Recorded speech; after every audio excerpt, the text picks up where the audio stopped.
takut kita dengan haramnya babi, kemudian kita hindari babi. Kita takut dengan haramnya khamar, kemudian kita hindari khamar. Kenapa? Tatkala Allah Subhanahu wa taala mengharamkan perpecahan, kita tidak takut dengan perpecahan. Saudara-saudaraku sekalian, ada apa dengan iman kita? Beliau pernah ditanya, wahai Syekh, permasalahan Palestina tidak pernah ada ujung pangkalnya. Kemudian, apakah kita akan menunggu orang-orang Arab bersatu? Kemudian beliau menjawab, tidak begitu ya akhi. Sesungguhnya kalau Allah Subhanahu wa taala akan menguatkan agamanya, maka dia akan memilih orang-orang yang pantas untuk memegang amanah ini. Kemudian saya itu bilang, rasanya Allah hari ini mulai memperlihatkan tanda-tandanya kemana kehalifan ini akan diberikan. Saya melihat kalian orang-orang Indonesia, kata beliau, adalah orang-orang yang bertubuh pendek, berhidung pesek, dan berkulit sawo matang. Bukankah Rasulullah SAW pernah berkata bahwa akan datang orang-orang dari timur dengan membawa panji hitam, dan saya meyakini bahwa itu adalah kalian dari orang-orang Indonesia.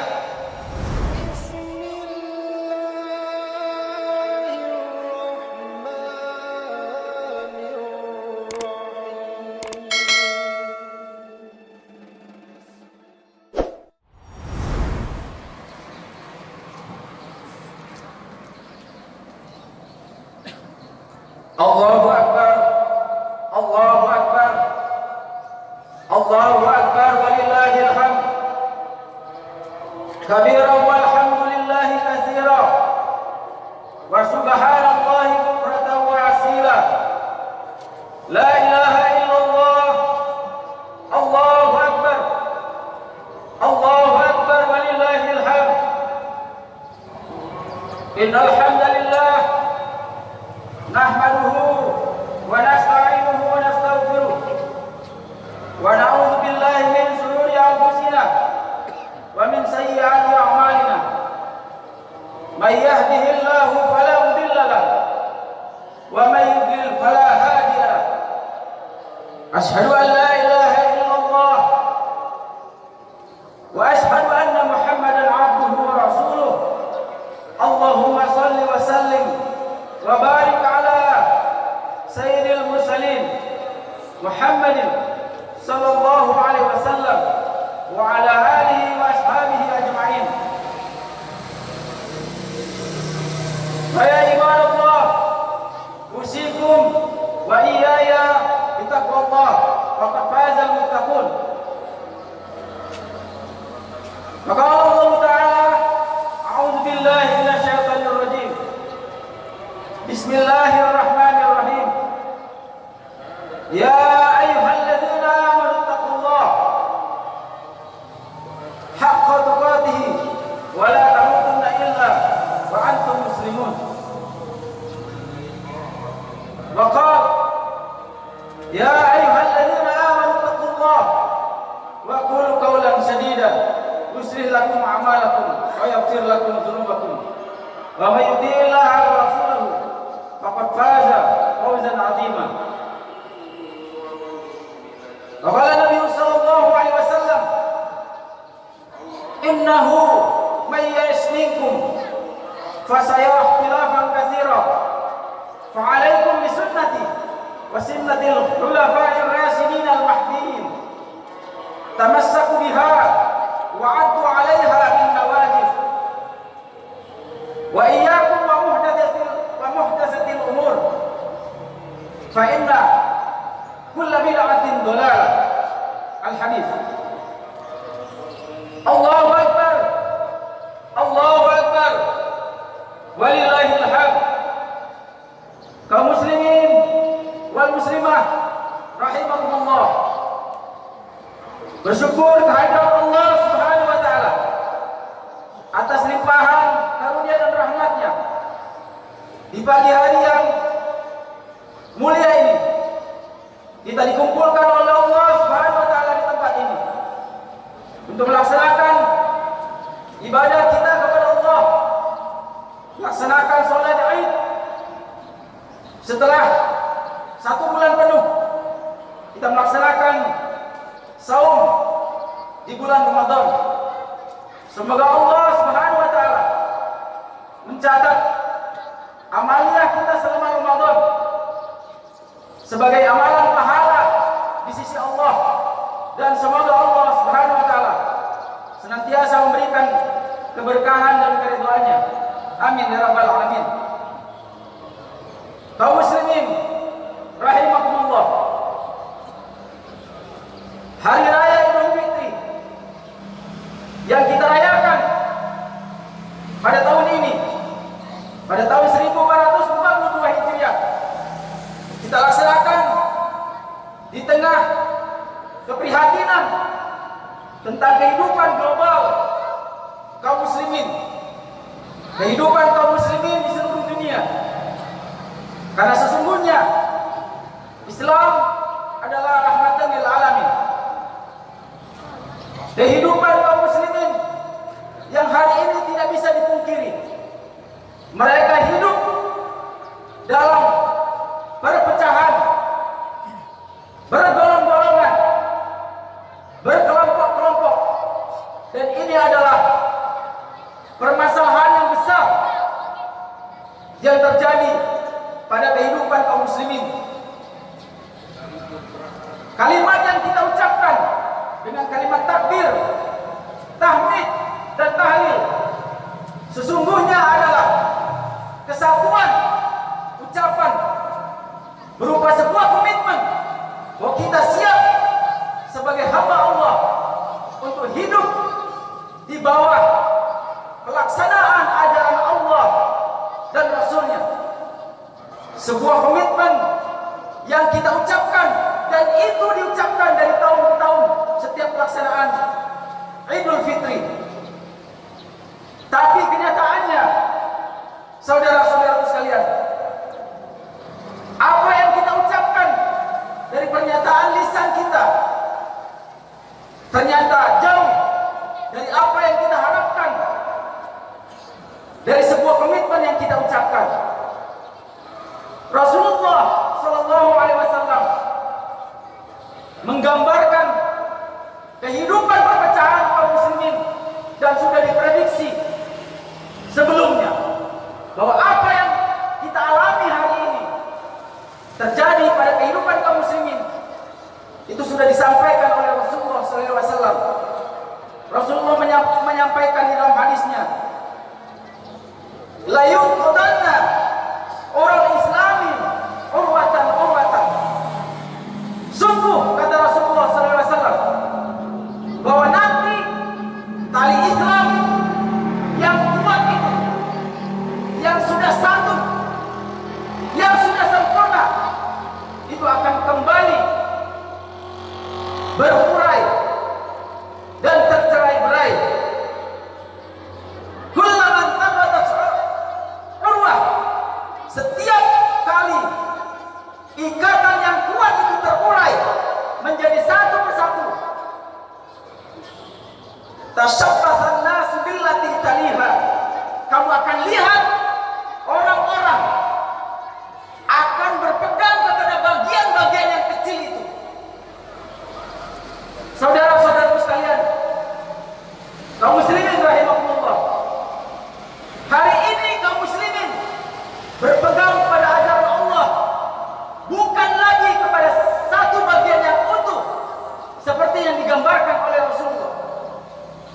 Ada yang berpegang hanya mengandalkan sholatnya diperbagus, ada yang mengandalkan dan berpegang pada sistem perekonomian yang ditata secara baik, ada juga yang berpegang agar tatanan sosialnya bisa dilaksanakan secara sempurna, tidak lagi merupakan satu bagian yang utuh.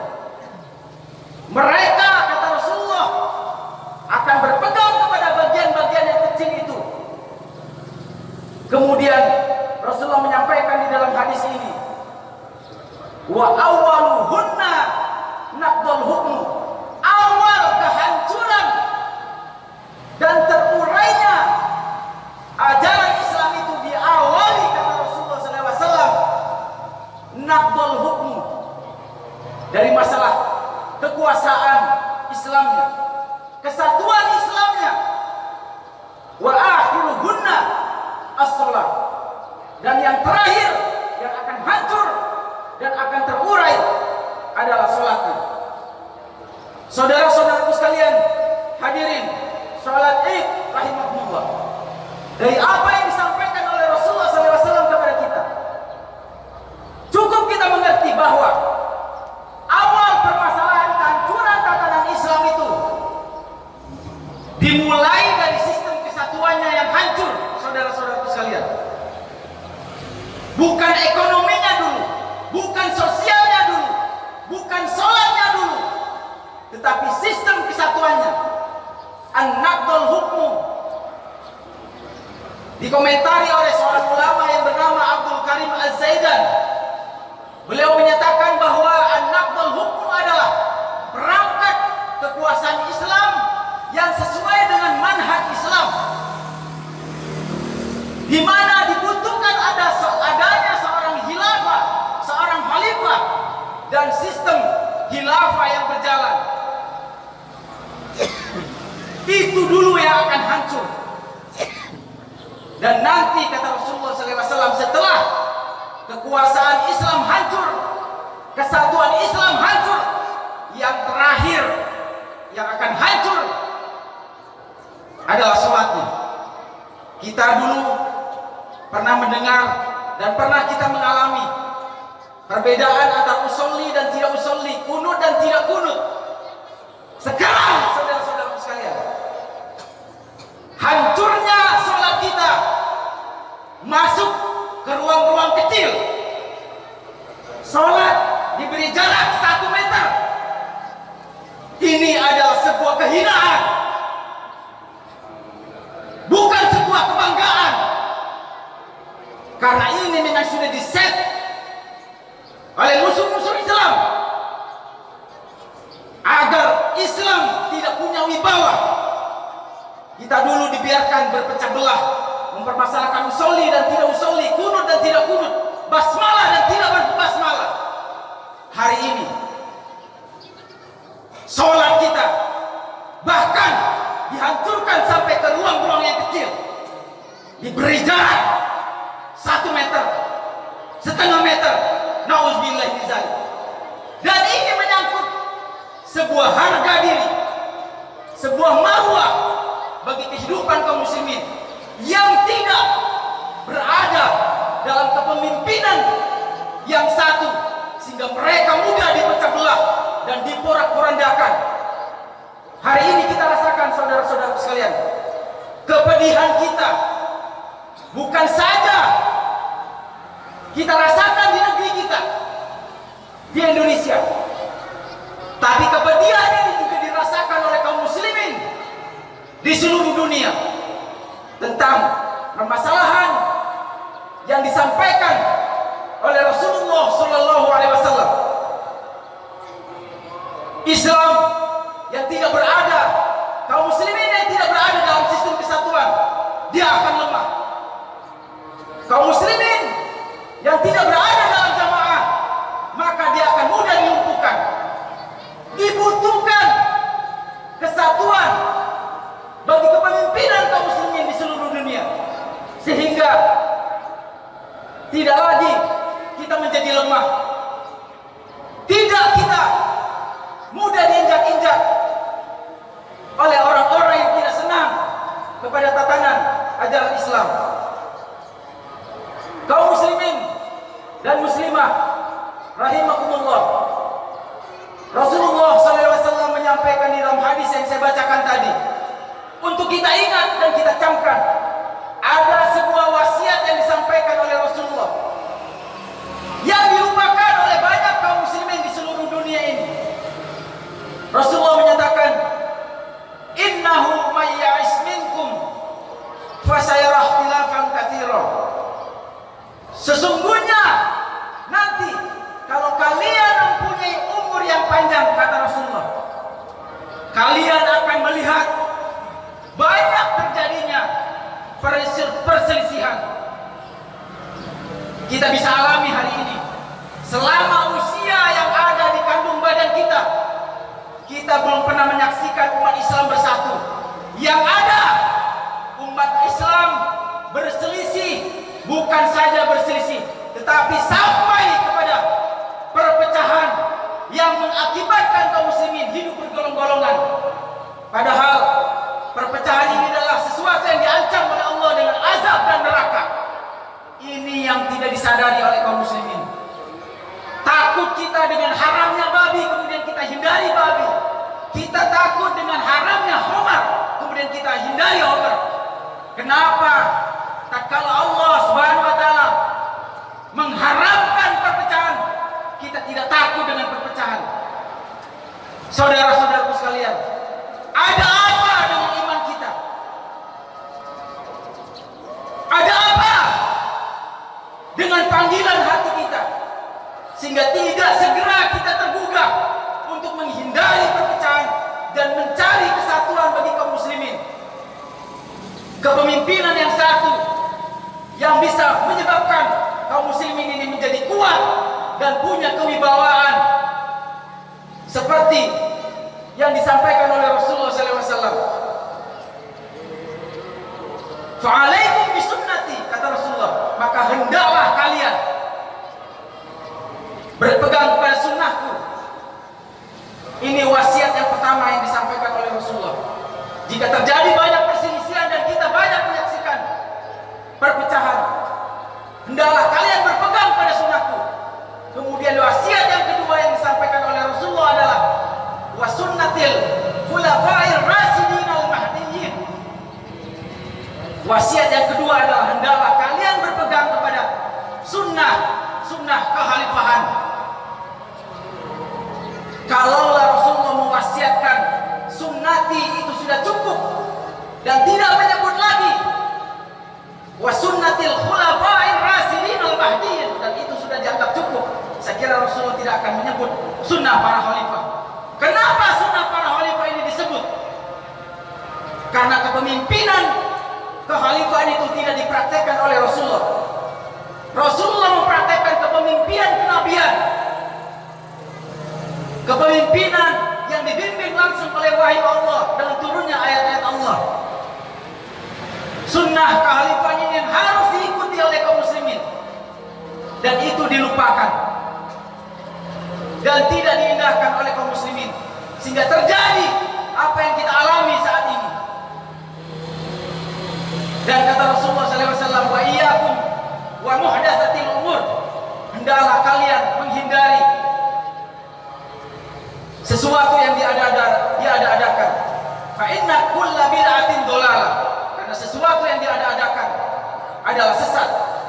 Hari ini kesesatan tidak lagi di ruang ekonomi, sosial, tetapi bid'ah hari ini yang terjadi pada kaum muslimin sampai kepada fitnah dan bid'ah akan adanya kesatuan yang tidak mencontoh sunnah. Berfirqah-firqah adalah bid'ah, dan itu diancam oleh Allah dengan azab. Saudara-saudaraku sekalian, hadirin sidang salat Id rahimakumullah, permasalahan yang disampaikan oleh Rasulullah ini mudah-mudahan bisa menjadi perhatian untuk kita agar kita selamat di dunia dan di akhirat.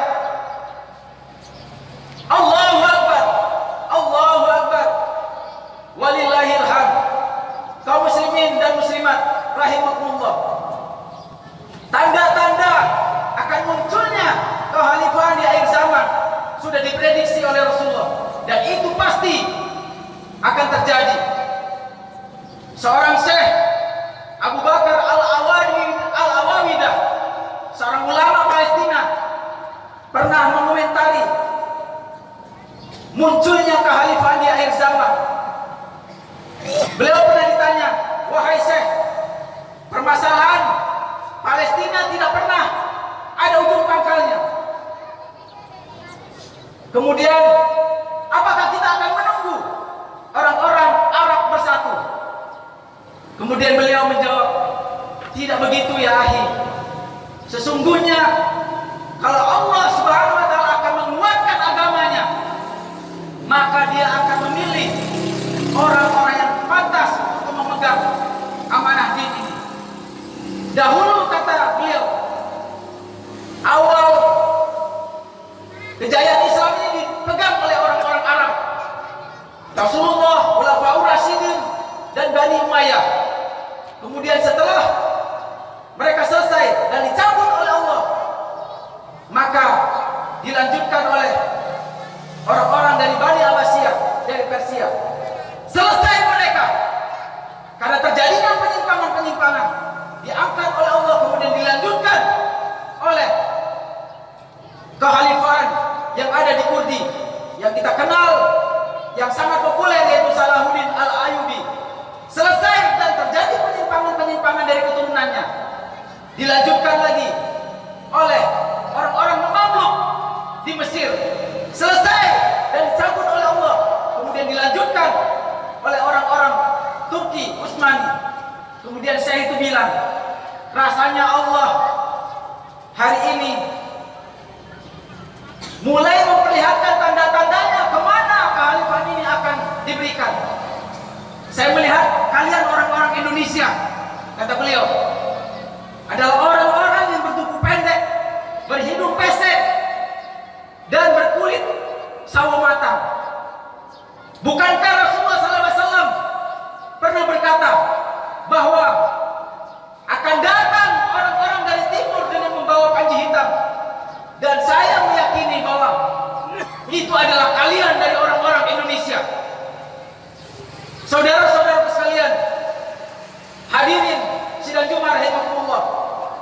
20 tahun saudara-saudaraku sekalian, Khilafatul Muslimin merintis kekhalifahan di tahun 1997, merayap dan berjalan sesuai dengan kehendak Allah, karena kita yakin bahwa sesungguhnya kekuasaannya akan diberikan oleh Allah Subhanahu wa taala. Itu adalah pemberian dari Allah, bukan karena hebatnya usaha kita, bukan karena kerasnya upaya yang kita lakukan, tetapi itu adalah pemberian yang diberikan oleh Allah Subhanahu wa taala kepada kita. Rasulullah SAW menyampaikan kabar gembira ini juga, bahwa munculnya kehalifan itu akan muncul di akhir zaman, sebagaimana sabda Rasulullah SAW. An Sauban qala Rasulullah SAW, inna Allaha zawalil arda fara'aitu masyariqaha wa magharibaha. Dari Sauban radhiyallahu anhu, dia berkata, Rasulullah SAW bersabda, sesungguhnya Allah telah memperlihatkan semua bumi kepadaku. Fara'aitu masyariqaha wa magharibiha. Kemudian Allah memperlihatkan bagian-bagian timurnya, kemudian juga Allah perlihatkan bagian-bagian baratnya. Wa inna ummati sayabalughu mulkuha ma zuwaliha minha. Kemudian kata Rasulullah SAW, sesungguhnya kekuasaan umatku itu akan mencapai bagian-bagian bumi yang telah diperlihatkan kepadaku, dan banyak bukti yang kita bisa rasakan dan lihat sampai hari ini. Kemudian ini yang paling penting yang disampaikan oleh Rasulullah, wa'u'titul kanzain, kata Rasulullah, aku telah dianugerahkan dua perbendaharaan, al-ahmar wal abyad, yaitu merah dan putih.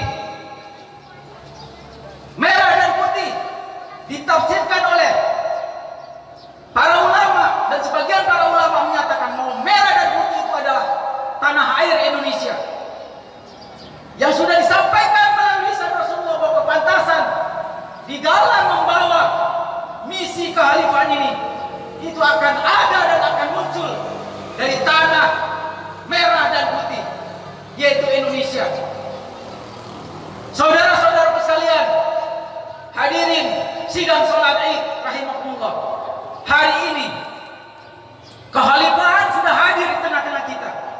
Saya mengajak kepada kaum muslimin dan muslimat, mari segera bergabung. Kekhalifahan ini bukan negara. Bukan negara, tetapi ini adalah jamaah untuk melaksanakan kewajiban kita kepada Allah dan Rasul-Nya. Khalifah ini tidak pernah mengajarkan kita berbuat, memberontak, merebut kekuasaan. Jamaah ini adalah rahmatan lil alamin. Jamaah ini adalah wujud kesatuan. Sebagaimana hari ini orang-orang Nasrani memiliki kepemimpinan dengan paus dan mereka berjalan, tidak pernah dipermasalahkan. Mereka punya perwakilan-perwakilan kepemimpinan di sebuah negara, tidak pernah dipermasalahkan. Kemudian ada apa dengan Islam?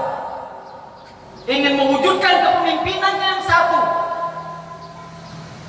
kemudian dipermasalahkan, dianggaplah khilafah teroris, dianggaplah khilafah radikal.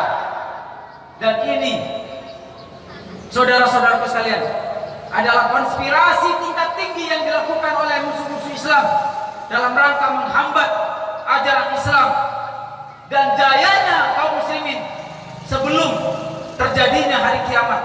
Dan kita sangat yakin sebagaimana yang disampaikan oleh Rasulullah, sebelum kiamat besar terjadi dan hancurnya dunia, kekhalifahan akan datang dan akan memimpin dunia sekali lagi. Dan setelah itu tidak ada lagi kesatuan yang melaksanakan ajaran Allah. Yang terjadi ada kehancuran alam semesta dan kiamat besar akan terjadi setelah munculnya khilafah di akhir zaman. Dan mudah-mudahan saudara-saudaraku sekalian, Khilafatul Muslimin yang dimaklumatkan di Indonesia pada tahun 1997 adalah wujud dari khilafah ala minhajul nubuwah yang dijanjikan oleh Rasulullah SAW kepada kita. Akhirnya, marilah kita bermohon kepada Allah Subhanahu wa taala, bermunajat kepada Allah Subhanahu wa taala. Semoga kehidupan kita senantiasa dalam keberkahan dan keridhaannya. A'udzubillahi minasyaitonirrajim. Bismillahirrahmanirrahim. Alhamdulillahirabbil alamin. Arrahmanirrahim. Maliki yaumiddin. Iyyaka na'budu wa iyyaka nasta'in. Ihdinas siratal mustaqim. Siratal ladzina an'amta 'alaihim ghairil maghdubi 'alaihim waladdallin. Ya Allah, ya Rabb kami bermunajat kepadamu ya Allah di pagi yang mulia ini. Ampunilah segala dosa-dosa kami, dosa-dosa orang tua kami, anak-anak kami, istri-istri kami, suami-suami kami, kerabat-kerabat kami. Berkahilah kehidupan mereka ya Allah, dan tuntunlah mereka kepada jalan yang lurus. Ya Allah, terimalah saum kami ya Allah selama 1 bulan penuh di bulan Ramadan di tahun 1442 Hijriah. Jadikanlah amalan-amalan kami selama Ramadan untuk membuat jiwa kami di dalam menegakkan dirimu ya Allah. Ya Allah, ya Rabb kami, bimbinglah pemimpin-pemimpin kami yang melaksanakan ajaran Allah dan Rasul-Nya, dan perkuatlah mereka ya Allah dengan pertolongan-Mu.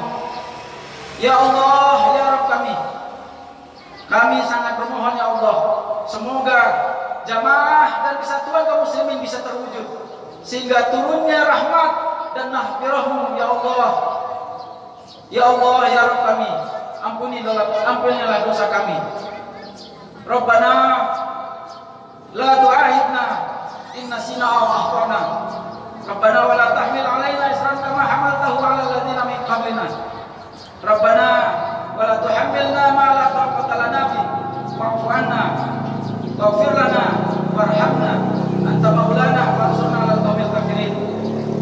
Subhana rabbika rabbil izzati amma yasifun. Wassalamun ala mursalin. Walhamdulillahi rabbil alamin. Wassalamualaikum warahmatullahi wabarakatuh.